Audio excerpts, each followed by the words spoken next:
Hey everybody, happy Sunday, September the 12th. Hope all is well with everyone. It is your favorite Author FM Ellis coming to you with another edition of Writer's Block, the show. So just a quick synopsis of how this works. I just created a platform where other authors and artists can come in and speak about what started their journey to giving birth to a project that they had in them. I actually self-published my memoirs back in February of last year, and it was a journey. I didn't have any instructors or any manuals or the finance to really do some of the things that you see bigger authors do. So as a self-published smaller entity, how do you go from having something inside to birthing it and making sure it can reach the masses and have the impact that you desire? And so that's what this platform is for. So what we're going to do each and every Sunday, unless I let you know we have a Sunday off like last Sunday, is just bring in different authors from the start. And eventually we will channel in editors, publishers, graphic designers. But I think it's important to start with the end in mind. So by bringing in other published authors to speak about their journey, I think that it kind of help get your creative juices flowing. Now, this is just a very relaxed, open forum. So if you have any questions, we'll do our best to get to it and answer it. Today I have a poet and author, Miss Poetic Soul, who actually wrote a book, The Conscious Mind of the Poet. So I'm going to bring her on. Let me make sure. I'm still new to this. Thank you guys for being patient with me. But I'm going to bring her on so she can tell you a little bit about herself. Hey, beautiful. Hello, how are you? Oh, I'm better now. Thank you for joining me on this beautiful Sunday. Of course. Thank you for having me. Absolutely. So this is our first time in our formal meeting. So I am FM Ellis, or you can call me Faye. Nice to meet you, Faye. And it's wonderful to meet you. So what we're going to do today is just use this opportunity to quickly give the audience a little more insight into who you are, your purpose, your mission. I went to your website, but I'm not going to spill the beans. I want it to come from you. And maybe you can get other people encouraged to put pen to paper or to live out their true purpose. Of course. Welcome. All right. So if you're telling us a little bit about your book and when you wrote it and what inspired you to start that journey. Most definitely. So my book, The Conscious Thoughts of a Poetic Mind, my copy's a little beaten up because I do utilize this daily. It's more than a collection of poetry. It's more than just a book. This is a daily reference, right? For your daily dose of encouragement, empowerment, inspiration, and knowledge. It's broken up in those 4 sections. So it's like you can open up to the book and be encouraged. You need some encouragement. You're going through something. But as much as I do encourage you to take this journey on from beginning to end, it's not a book that you just read and put back on a shelf. This is a book that you can open up any day, any time, and just you're going to get a message, because I believe nothing happens coincidentally.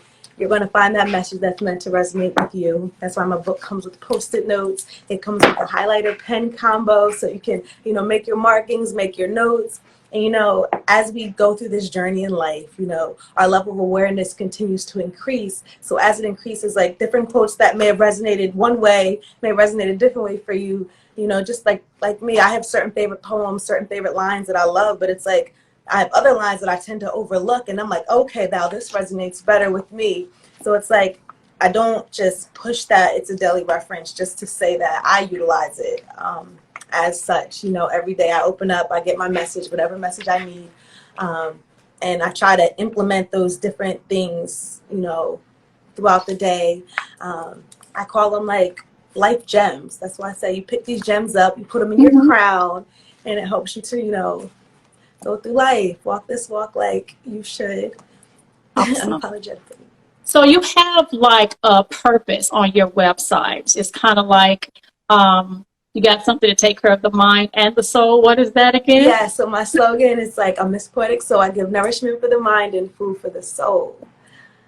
Yes. Absolutely. So when was your book first published? So I published my book November 2nd of 2019. Congratulations. Thank you. And my initial date was 2018, but I pushed it off for different reasons because I couldn't really solidify what poems I wanted to have in here. I wanted it to be impactful, and I didn't want to force anything. I wanted it to flow easily. I wanted Mhm. to be satisfied with it. I didn't want to rush it. Never rush the process. For all those working on a book, never rush the process. Take your time. Everything is Yes. going to happen the way it's supposed to happen for you, you know. Um, Yeah, that so, patience produces authenticity. yes. So, yeah, so if you're rushing, it's because you're trying to do it for someone else or a timeline and it won't come across as you intended. But just like wine and everything else, that's great. A good career, education, it takes time. And patience is a virtue. That's something I'm still learning. But hey, it took me a very long time to complete my journey. So, congrats again to you. Appreciate you. Yeah, So being do me a patient. favor. It's the poetry, and this is Sunday, so it's like sexy. Can you quote one of your favorite lines or favorite poems for us? Yes. One of my favorite, the first one that just came to me, I'm not even going to overthink it. Stop seeking validation from the invalid who couldn't see the validity in you, let alone accurately pronounce it. So that's a quote. Oh, beautiful. From Gifts to Humanity. And it's just like, I feel like it's a reminder, like a lot of times in a social media world, we're like seeking likes, we're seeking the validation from others, even just in Mhm. life, from parents, from, family members, friends. Like, don't rely on anyone's opinion but your own. Value your Mhm. own first and foremost, Right. because what you think of you speaks more of you than anything else. So Absolutely. just relinquishing that need for validation, for the opinions of others. You be proud of you, and whether they appreciate it, the right people are going to come along and appreciate your work the way it's meant to, the way you need it to, you know. So Absolutely.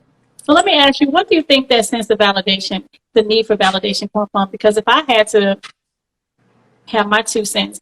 From the time that we're born, this path is laid out for us of how is the steps we're supposed to take to become a good person, a contributing citizen to society. And so it's like good grades, manners, et cetera, et cetera. So it's like we're bred to live a life that we only feel we're successful if we're validated. So, with that being said, what age group would you recommend this book for? Because it sounds like if you want someone to not go through life trying to prove themselves, it needs to be introduced as early as, since from the time kids can read, right? most definitely. But I feel like my book is more so for like that. I want to start the age gap at 13. Oh, awesome. Um, and I have introduced my book to some high school students. I've shared at different youth seminars and, high schools and colleges, just sharing that because, and when I do give I've been able to donate some of my books as well as like with the composition book, along with the post-it notes and the pen and highlighter so they can journal on their own and find their message. But definitely, like you were saying before, like from the time that we're born, we're seeking validation in its own sense, whether we're making sure we're doing the right thing, because as a child, you're corrected to be guided up to do right, right? So you learn to relinquish that need for that validation as you grow and find yourself. Now that Mm, road is never easy. We're continuously growing and learning who we are. And it's like, I believe it's ultimately like you getting back into who you really are, despite what the world has shown you, what you've been exposed to, and absolutely. and all of that. So just getting back in touch with yourself, staying true to you. Stay true to you is one of the poems in the book as well. But it's just, that's why this book is really to aid you on that journey. And like you said, a lot of younger, so that 13 age group starting Very there is a impressionable. real core point, because it's like, I wish I had this book at that age. I wish I had someone like myself to really guide me. So that's why I do Mhm. mentorship with, young women, mainly just to give them guidance. Yeah, A lot of children and preteens, they just want to be heard. They want to be understood. They want to just feel like their words aren't falling on deaf ears. And absolutely. when you are heard, it makes such a difference in your life. Like The first poem Your in my book. opinion matters. It matters. It, Everybody it wants to definitely matter. matters. It makes a huge difference. And sometimes people, the kids that they say misbehave in class or showing out or acting out, it's just that they're being true to who they are at that moment. And it doesn't always fall within to the collective system or organization that, hey, you need to sit in this seat from, 8:30 until 3:30 p.m. and be quiet. And when you are true to yourself, sometimes you find out it goes against the grain. And that's what you're labeled as, the black sheep or a rebel. But, a lot of people who are very successful, they had to become a rebel. They had to go against the grain or go against the flow of the tide to actually stand out above the crowd. So, Most definitely. yeah, finding yourself will, give you a platform and elevate you to a better life. Absolutely. Right, and it just allows you to find more of who you are. Like, a lot of people can tend to attach the attention-seeking behavior to that, but it's like in school mainly. A lot of children are expected to sit here for this many hours and do this, do this, do this. But it's like everyone isn't shaped or conditioned to do that or have the ability to do that. Some children are free spirits full of energy and they need ways to release it. So it's like finding ways to accommodate that, but it's like about keeping them staying true to themselves. So it's like just finding balance altogether. When you can tap into that child's balance and just when they have an opportunity to be heard, then they can be understood. And when they're understood, then they can understand these certain expectations that are, made for them that they need to adhere to. So it's just, I feel like it just boils down to a child wanting to be heard. It's kind of like they don't care what you know until they know that you care, right? Right, exactly. And so everybody wants to be heard. And my day job is project management and going through the whole PMP process. One of the things to learn how to really motivate your team and your group is to really understand what motivates an individual. I didn't say a group, but individual. And in our school system and just in our households, it is important to meet people where they're at, to treat them not like the masses, but as an individual. And I think we'll get better results. You'll have less depression, less suicide when people are really able to live out, just live out loud, right? Right. So I love it. I love it. So when you first kind of describe the environment, when you first decide to sit down and put pen to paper or fingers to keyboards and start writing your poetry, what did that surroundings look like? Describe that day for me? So the first day I really acknowledged that I was writing poetry, I was 12 years old, and the first poem I ever wrote and was aware of me writing, because I wrote a poem back in 3rd grade for my dad. And I didn't even realize it until I'm in his house and I'm seeing the poem frame that he still had. So that's when I knew I wrote it then. But at 12 years old was the key moment where I wrote one of my favorite poems, Walk Through Life. And I was just going through every emotion. I lost my grandfather. My grandfather was my best friend. I lost the dog that I had since my first birthday. We had to put him down. He got hit by a car, and then my rabbit was eaten by a snake. Crazy weekend, right? Oh my God, crazy weekend! Lots of drama going on right there. Right, at 12 years old, still trying to understand myself, going through all of that. Right. Yep, let alone loss, right? Right, most definitely. And I'm sitting outside under a tree, and I just wrote this poem out, and it just flowed so effortlessly. And I didn't really share with anybody, but it was such a release for me. I found so much like calming, and just it brought so much peace to me, and not even realizing what I was really doing at that time. I had it written down for a long time, and then my mom happened to see it. She signed me up at church one day, and they had a little, youth talent show, and I was you had to recite your poem? I had to recite it, and so, love it. Yeah, so scared. I felt like my hands were setting, the mic was about to fall out of my hands. I felt like they heard my heartbeat in the microphone. But it's just like once I opened my mouth to just share the poem, just all of that subsided, and I just felt so at peace, like this is what I'm supposed to be doing. But initially it was my form, like venting, and the journaling was my form of finding peace. And that's how it started, just expressing myself, where it's like I wasn't one to really just talk to people and tell people my problems. I really kept to myself when I was younger. So that was my own form of just releasing all of that. Mhm. and that's how I that did the started. same thing growing up. I used to write when I was angry with my parents. I would go in there because you can't verbalize curse words, Right. but you still can write them. So I would go in that room and be on that pad and just writing out things and poems just like yourself. And I wondered, do a lot of authors have that in common, where they always kind of journaled or wrote down their feelings and emotions, because it's really like almost exercise. You just release Right. endorphins. You feel better and calm, and you didn't have to. Nobody's feelings was hurt in the process, right? Because you put it Right. all on paper, and then you could go back and look and see if that's really how you felt. You know what I'm saying? Why you had Right. those feelings when you wrote it at the time. So it's a great way for therapy and also self-observation, because you go back and visit poems and things at different times throughout your life. So that is awesome. So do you have any more books in you? You're going to continue to write, or come on, tell us a little more about what you see for yourself in the future. Of course. So I'm continuing to write. I'm actually, I worked on the second book and I have that to the side. But my main thing was really focusing on this one just because I continue to gain so much from this, Yes, no matter what. But not going to give y'all too much about the next book, but just know that one is it's very coming. important to me just as much. Um, but I have different things in store. I've been tapping into a lot of my other creative outlets as well because I do paint. So I've been working on a faceless portrait collection for the queens and the kings, but I also Awesome. maintain crowns as well. And in giving nourishment for the mind and food for the soul, I do Miss Poetic Souls soulful pop-ups where I cook, Yes, of course, I love it. Just a whole creative little entity you are. Just a bundle of of expressions. I love it. and just just yeah. But poetry is definitely never on the back burner. That's I live, eat, breathe, sleep poetry.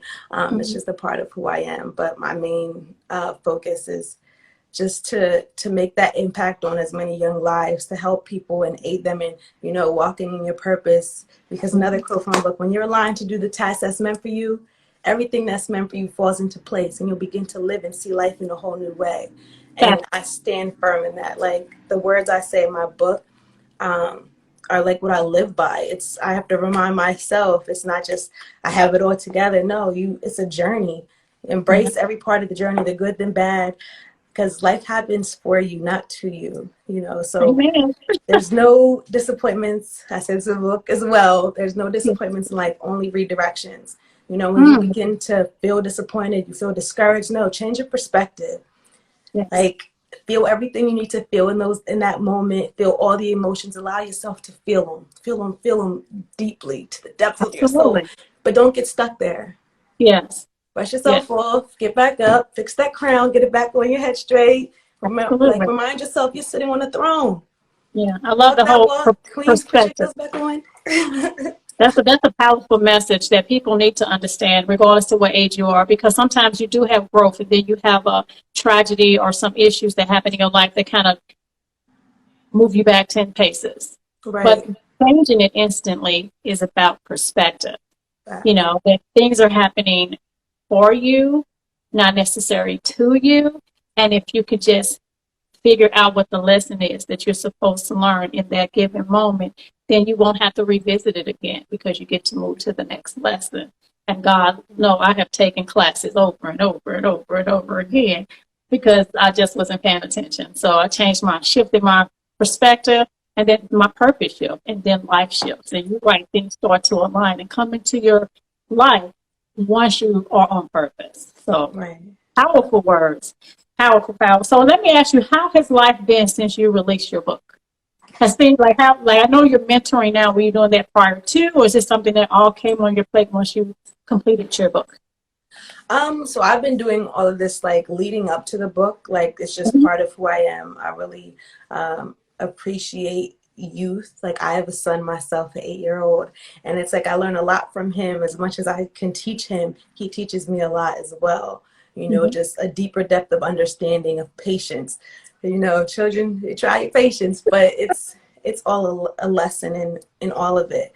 But it's Mhm. like mentorship I did since I was younger, just talking to youth and aiding them. But as far as like my poetry, I just what pushed me to write the book is the queen in the back of my book, who passed, Lakira, she actually found one of my journals one time. We had a family party, and she was really not feeling the best, and she went upstairs and laid down in my room, but she found my notebook, and she felt so empowered after reading the poem Walk Through Life, the one I wrote when I was 12.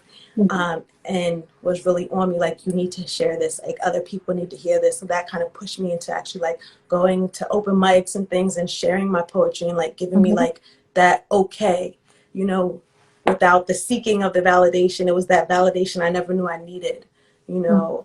It was that reassurance, but that pushed me to really just share the word and really put my book out there. But then it also helped me more, the fact that me finding the courage to share these words, like a part of me, with the world, but then realizing what so many people can gain from this when, you know, you find value in certain things that actually aid in you know, helping you on this journey, giving you guidance on this journey.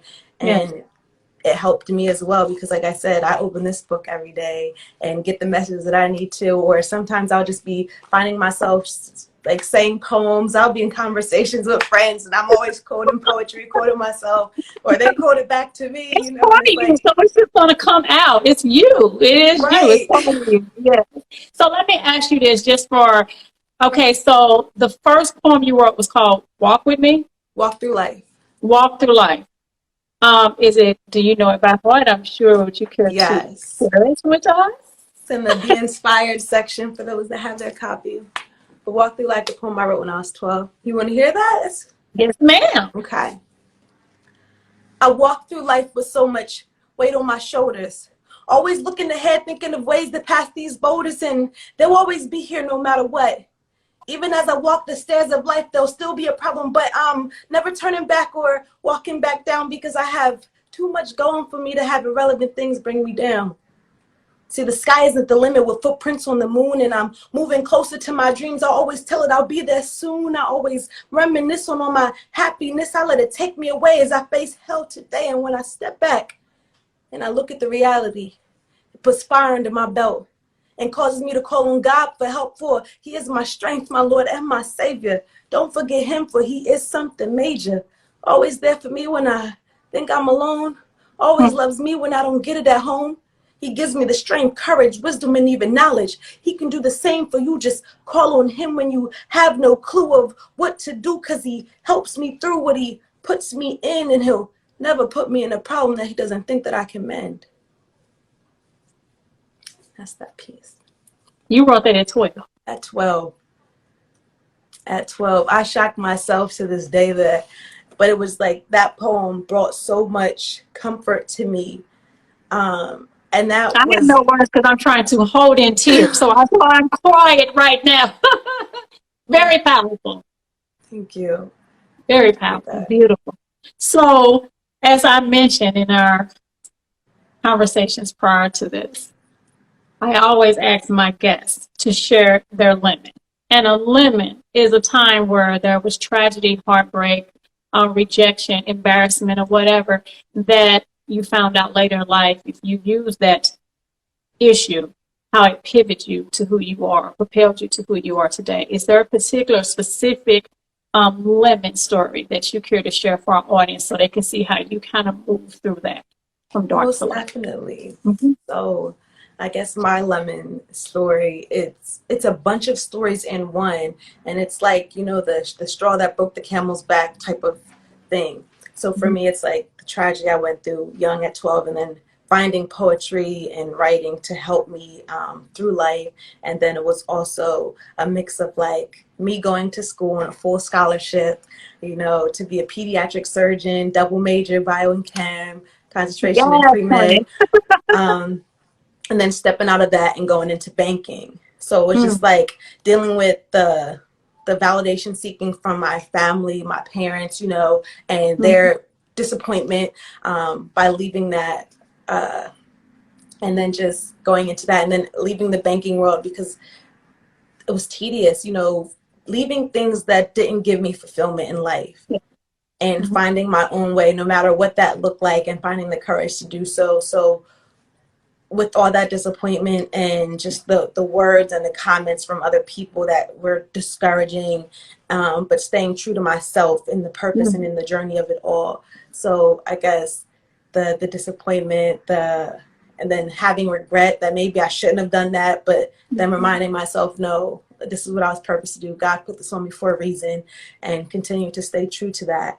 So it's like overcoming all of that, I guess, to finding myself and discovering Miss Poetic Soul. And I like to look at Miss Poetic Soul as just me, myself operating as my highest self. And it keeps me encouraged. It's like a reminder to me, like speaking to my younger self, tapping into that inner child of me, and just that reminder. So overcoming all of that to discover Miss Poetic Soul and to grow in that and continue to remind myself that I'm not doing it just for me. I'm doing it for those younger children that are finding their higher selves, and knowing that it's okay to stay true to yourself and continue to walk your path regardless, you know, what others say, because no one can be you like you. So pay attention and be mindful to how you treat you, because it's you who sets the bar for the rest to follow suit. Well said. From break the cycles. But it's it's just a reminder, just stay true to yourself, and just overcoming the thoughts and projections of others' insecurities on you, and just blocking that. Be so grounded in knowing you and loving you that you see all those things for what they truly are, their own projected insecurities. You see how amazing, I mean, your life story is just amazing. The fact that God gave you this gift, which was a like sneak peek into your future, because you were going to need poetry to be able to make the transition in life that you did. Because it sounded like you, just like you said in your book, you were seeking validation. I mean, you had the credentials and the ability to fulfill everybody's hopes and dreams, but but this was burning on the inside of you since 12.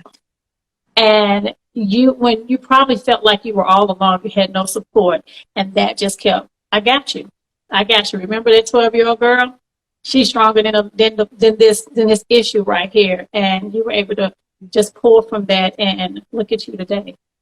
I'm so proud of you. Thank you, Queen. How can people find you? Tell us a little bit about your website, how they can get your book, how they can support your causes. Yes, Miss Poetic Soul, everything on all platforms, MissPoeticSoul.com. You can find the book. You can buy a regular copy, but there's nothing regular about the book and receiving the package, because you'll receive it in this gold package because you are royalty. That's a reminder to you. Everybody is addressed as king or queen, and there's little surprises in there. So if you have seen like any of the stories or anything, it's a true gift when you receive it. I take pride in that you're receiving, to remind you that you're royalty. You open up your golden package, have your little surprise. It's a whole... You'll see it when you get the book.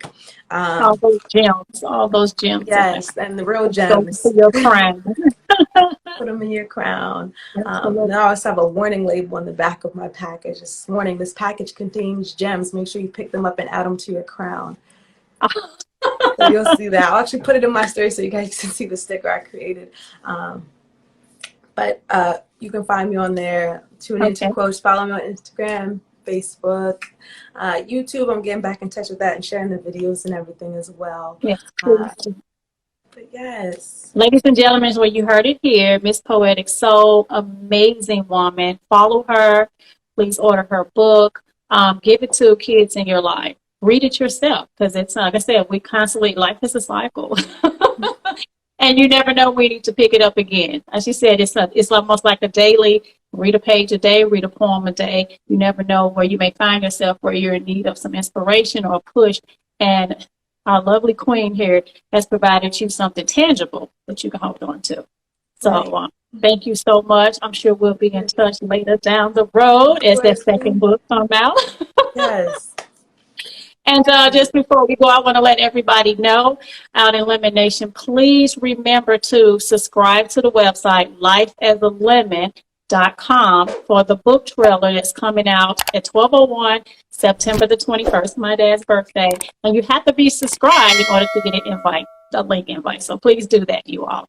Other than that, have an amazing Sunday and a productive, beautiful, and safe week. Definitely. Best of luck to you all. Thank you. All right. Have a good one. Talk to you soon. Definitely. See you, Queen.